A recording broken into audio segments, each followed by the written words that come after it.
Hi, Kristen. I think you did an absolutely wonderful job with your presentation. Um, After I downloaded it, I was able to hear your voice, which obviously is always super cool. I'm a very audio learner, so being able to hear you speak and not reading directly from the slides was super helpful because I could go back and read and fill in the information that you had said. Um, on that note, like I was saying, your slides are not overcrowded, which I greatly appreciate, especially coming from the textbook that has the pages just chock full of a lot of just kind of filler information, and your presentation like took that, chopped it down, and made it really easy to digest and easy to learn from. Um, so on to your topic, the lead poisoning. It's definitely something we've heard throughout this program, and it's a pertinent issue. The problem became apparent in the early 1900s when white lead specifically was added to paints for household uses for like painting walls and toys. The children's toys was the big thing.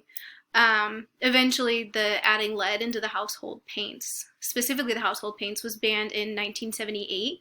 And since then, high levels of lead in paint for children's toys specifically has been reported mainly in China, but also Cameroon, South Africa, Tanzania, Uganda, Thailand, and Brazil.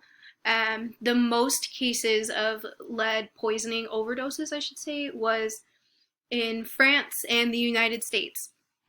Um, I remember growing up, my brother had a huge Thomas the Tank Engine set up in the basement. We had the tracks and we had all the little characters, and we were really young. And I remember my dad got them from his childhood. So they were old, and we found out later, did have the lead paint involved because my brother started getting really sick. And my parents, eventually found out that there was the lead poisoning. Um, so we ended up getting rid of those, thankfully, and he got better. He's happy, normal, healthy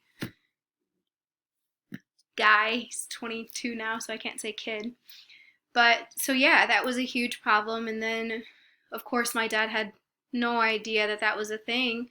And then I remember when the doctors were teaching my parents this, they said that it doesn't have to be ingested, so my brother didn't have to sit there and eat the toys. We were a very learn by doing type of kid, so we would eat the sand and learn like that was not a good thing, so we didn't eat the sand again. So my brother would chew on the toys, and so he was inhaling those dust particles and inhaling the chips, and then he would have the dust on his hands, which he would then, rub on his face, suck on his thumb, things like that. So it doesn't have to be the direct ingestion of the lead, which I found super interesting. So it's even the dust particles of breathing them in. But overall, like I said, very good job. It was a really interesting thing to learn about that a lot of people don't get an opportunity to learn.